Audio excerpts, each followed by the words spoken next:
تو جناب شو دیکھے بھی اور جو شو کا مین جو انگریڈینٹ وہ کھائے بھی ضرور. میں نے تو فوراً موسمی کٹوا لی ہے کہ بھائی آج میں نے اپنی کافی کو دے دیا دھوکہ. میں نے کہا سوری, تمہارے اتنے فائدے نہیں جتنے ان سٹرس فروٹ میں ان چیزوں کا فائدہ جو کہ آج میں کھانے جا رہی ہوں.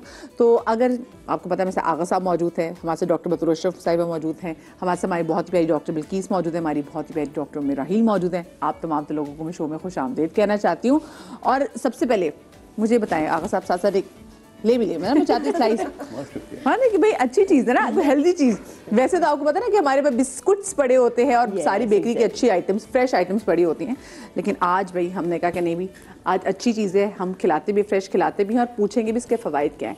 آغا صاحب آئی ول اسٹارٹ فرام یو, مجھے یہ بتائیں کہ جو سٹرس فروٹس ہیں جن کے حوالے سے آج ہم بات کرنا چاہ رہے ہیں, اگر میں آپ سے ان میں سے کسی کا ایک کا نام پوچھوں کہ جو سب سے زیادہ فائدہ مند ہے وہ کون سا ہے؟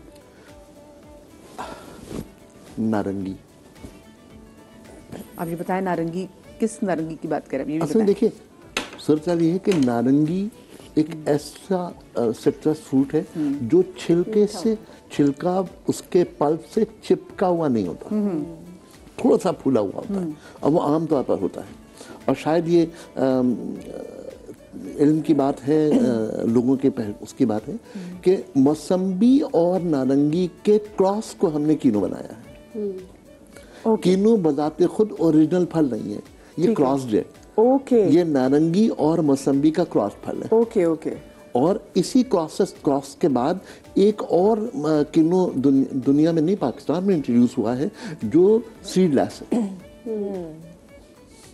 اور اس پر تجربات مجھے جہاں تک یاد ہے شاید 17 یا 18 سال پہلے 2006 میں نے یہ تمام سیڈ لیس پھل جو ہیں وہ چکوال میں جو ان کا انسٹیٹیوٹ ہے زرعی یونیورسٹی کا, اس میں دیکھا. واو, ٹھیک ہے. میں نے سیڈ لیس آج کل تربوزہ دیکھا, اور میں تربوز پل کے دیکھتی ہوں کہ یہ جو ہمارے مڈل ایسٹ جتنی بھی کنٹریز ہیں وہاں پہ تو پورا سال آپ کو ملتے ہیں. جی اصل میں مسئلہ کیا ہے, پوری دنیا میں موسم بدلتے رہتے ہیں. آم ہمیشہ گرمیوں میں ہوتا ہے, پاکستان میں گرمی ہوگی آم ہوگا. جب پاکستان میں سردی ہوگی تو آسٹریلیا میں گرمی ہوگی, وہاں آم ہوگا. تو اس لیے وہ مڈل ایسٹ میں جو ہے نا سپلائی کیونکہ پوری دنیا کی آتی ہے تو اس لیے. لیکن جو بنیادی طور پر اس کی تاریخ ہے وہ یہ ہے کہ اس میں وائٹامن سی بہت زیادہ ہوتا ہے. اور شاید یہ بات تاریخ میں بہت اچھے اس میں موجود ہے کہ 2016 کا جو نوبل پرائز ملا تھا وہ وائٹامن سی کی خوبیوں کو ڈسکلوز کرنے پر نوبل پرائز ملا تھا. اور اس کی جو ڈوزیج کی ایڈجسٹمنٹ تھی that was not less than 25 grams per day. یہ جو ہم لوگ گولیاں کھاتے ہیں نا 500 ملی گرام کی اور 1 گرام, نو 25 گرامز پر ڈے اس کی ڈوز جو ہے ریکمینڈیڈ ہے 2017 سے. اوکے. اور اگر ہم یوں ڈوز نہ لینا چاہیں تو اس میں ہم کیسے ڈوز دیں گے, یہ پھر آج شو میں آج ہمیں بتائیں گے کہ جی کیسے ہم. آپ بتائیں ڈاکٹر بطول کہ اگر میں آپ سے پوچھوں کہ سٹرس فروٹس میں آپ کو کون سا پھل سب سے زیادہ فائدہ مند لگتا ہے, وہ کیا ہے؟ موسمی. وہ کیوں؟ فائبر کی کوانٹٹی زیادہ اچھی ہوتی ہے اور اس میں ٹیننس کی کوانٹٹی یعنی اینٹی آکسیڈنٹس کے ساتھ ٹیننس کی کوانٹٹی بھی زیادہ ہوتی ہے, تو اٹس مور افیکٹو. اچھا, اور دوسرا یہ کہ اس سے گلا خراب نہیں ہوتا, یعنی وہ وائٹامن سی ہے جو آپ کو ہر کسی کو سوٹ کر جائے گا کیونکہ تھوڑی سی اس میں ترش ٹیسٹ نہیں ہوتا. تو جب کھٹاس نہیں ہوتی ہے تو سب کو سوٹ کرتا ہے, اس لیے سبھی کو کھانا چاہیے. اور فائبر کی وجہ سے کبھی بھی آنتوں کا کینسر نہیں ہوتا, that is the biggest thing. اور کیونکہ مٹھاس ہے تو آپ کے جتنے بھی ایسڈس پروڈیوس ہوتے ہیں آپ کی گلے کی نالی سے لے کر جو غذا کی نالی ہے اس سے لے کر اسٹمک تک کے ان کے پی ایچ کو بہت حد تک کے نارمل رکھتا ہے. صحیح. اور ہم تو وہ قوم ہے جو کہ مسالے کھانے والی قوم ہے, اور ہمیں تو ویسے آنتوں کی بڑی پرابلم ہوتی ہے, تو یہ ہمارے لیے بڑا مفید ہو گیا. آپ بتائیں ڈاکٹر بلقیس.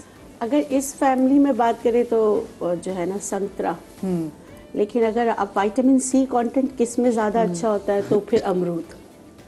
ہاں مطلب امرود بھی جو ہے نا سٹرس فیملی میں ہی آتا ہے, اس کا وائٹامن سی بھی بہت اچھا ہوتا ہے, تو وہ بھی بہت اچھا ہے. املی بھی بہت اچھی ہے, املی بھی. ہاں. اور اگر ناردرن ایریا والوں کے لیے اگر کہوں تو وہاں پہ سیبک تھارن بیری ہوتا ہے جو high content in vitamin C ہوتا ہے, تو یہ ہے. آپ بتائیں میں موسمی اس فیملی کے اندر, ورنہ پھر گریپ فروٹ. اوہ یس, گریپ فروٹ تو ہم نے اس میں رکھا ہے نہیں, لیکن آف کورس جب کو وزن بھی کم کرنا ہوتا ہے تو گریپ فروٹ کا استعمال زیادہ کرتے ہیں. اور جب وزن کم کرنا ہو تو پھر آپ کو یہ بھی منع کیا جاتا ہے کہ آپ کنو چھوڑ دیں کیونکہ اس میں مٹھاس بھی ہے.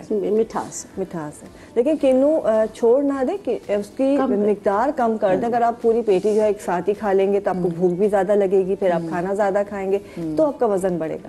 صحیح, ٹھیک ہے. اچھا ڈاکٹر بطول, میں چاہوں گی کہ آپ کی وہ چیزیں آپ دیکھ لیجیے کمپلیٹ آپ کی ہیں تو آپ کچن کاؤنٹر کی طرف آ جائیں. میں تو کیونکہ کنو دیکھ رہی ہوں اور میں تو لاہوری, تو لاہور میں جب بہت اچھی سردی پڑتی ہے اور بہت اچھے جو ہم دیکھتے ہیں اسپیشلی ڈاکٹر بطول اگر آپ کی چیزیں لگی تو میں ڈاکٹر بلکیز سے ریکویسٹ کروں گی وہ آج, ٹھیک ہے, لگی ہوئی ہیں آپ کی چیزیں ہیں, آپ دیکھ لیجیے. اچھا, تو لاہور میں آپ کو بتا رہی تھی کہ جب بہت اچھی ٹھنڈ پڑتی ہے, سردی ہوتی ہے تو بڑی پیاری دھوپ بھی جب نکلتی ہے تو ہم انتظار کرتے ہیں. پھر ہم کیا کرتے ہیں جی, ہم گھروں کی چھتوں پہ جاتے ہیں. میں تو لیپ ٹاپ پکڑتی تھی, اپنا جو کام کرنا ہوتا تھا, کالج کا کام کر رہی ہوں, ساتھ میں جی پڑھ بھی رہے ہیں اور کنو اور کالا نمک آج میں نے یہاں پہ بھی رکھوایا ہے کیونکہ کالا نمک اور وہ بہت زیادہ ضروری ہے. کنو ہے اور کالا نمک میں ایسا ہو ہی نہیں سکتا. تو پھر ہم بڑا انجوائے کرتے تھے, ایک اچھی چیز بھی ہم کھا رہے ہوتے تھے اور ساتھ میں پڑھ بھی رہے ہوتے تھے اور ساتھ میں جو دھوپ ہے. لیکن آپ کو پتا ہے وائٹامن ڈی کے لیے جو ہم کہتے ہیں جو آپ نے دھوپ لینی ہے اس کی بھی ٹائمنگز ہیں. بالکل, صبح اور شام. ہاں, وہ جو 3 بجے اپنی کمر ساڑ رہے ہوتے ہیں وہ وائٹامن ڈی نہیں ہے. صحیح کہہ رہی نا. بالکل, نکلتے ہوئے سورج میں جتنا وائٹامن ڈی ہے اور جتنی جگر کو ٹھیک کرنے کی صلاحیت ہے نکلتے ہوئے سورج کی روشنی میں, اتنی کسی میں. ہاں, نکلتے تو اس کا مطلب ہے نکلتے ہوئے جو سورج کی کرنیں ہیں وہ وائٹامن ڈی دیتی ہیں. زوال کے ٹائم کے بعد جو سورج ہے ہاں وہ مختلف ہے, وہ مختلف ہے. ایک اور چیز بڑی امپورٹنٹ ہے, وہ یہ کالا نمک کیوں؟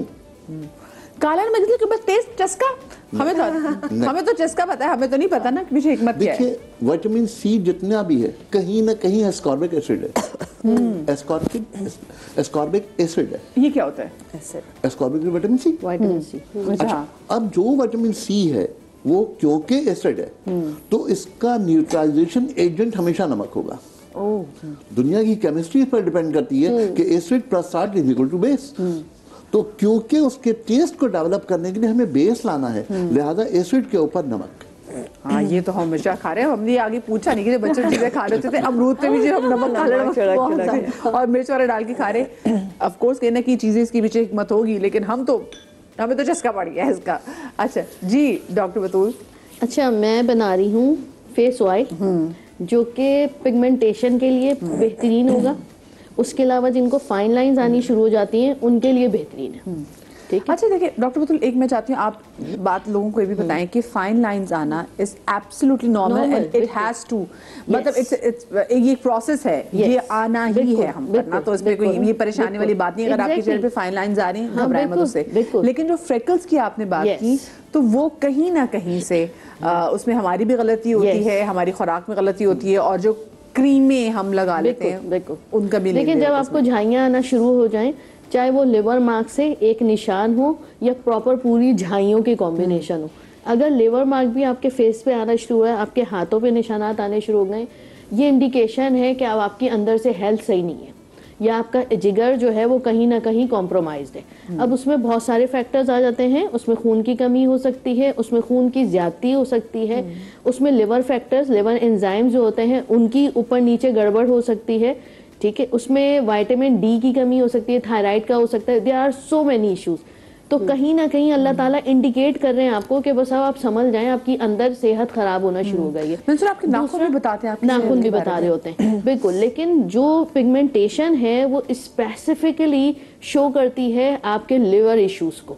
ٹھیک ہے, لیور ایشو میں کیا ہے, لیور جو ہوتا ہے نا وہ پاور ہاؤس ہوتا ہے پوری باڈی کا.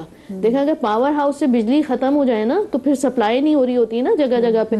تو دا تھنگ از دیٹ کہ آپ سمجھ جائیں وہ پاور ہاؤس جو ہے وہ کمپرومائز ہونا شروع ہو گیا, اس میں گڑبڑ ہو رہی ہے. تو اس کو جو ہے اچھا کرنے پہ آپ نے توجہ دینی ہے. اس کے لیے سرٹین ٹیسٹ ہوتے ہیں, لیور انزائم ٹیسٹ کروائیے, LFT جس کو کہتے ہیں, CBC ضرور کرائیے, تھائرائڈ فنکشن ٹیسٹ کروانا ہے, اور وائٹامن ڈی کا ٹیسٹ کرانا ہے, including vitamin B12. Vitamin B12 کا جو ہے وہ CBC سے بھی پتہ چل جاتا ہے. یہ جب آپ کو کلیئر ہو جائے تو جو بھی اس میں ایشو ہے اسٹارٹ ٹیکنگ آن دیٹ. ٹھیک ہے, آپ کو اگر جو ہے ریڈ سیلز کم ہو رہے ہیں آپ لال چیزیں زیادہ کھانا شروع کر دیجیے. اگر آپ کو لگ رہا ہے وائٹامن, اچھا لوگ اصل میں بھاگتے ہیں, ٹیسٹ بڑے مہنگے بھی پڑتے ہیں تو سرکاری اسپتالوں میں تھوڑے سے شاید کم, لیکن اب ویلفیئر پہ تو ایزیلی ہو جاتے ہیں. 1000 2000 کے اندر یہ سارے ٹیسٹ جو ہیں ہو جاتے ہیں ویلفیئر کے اس پہ.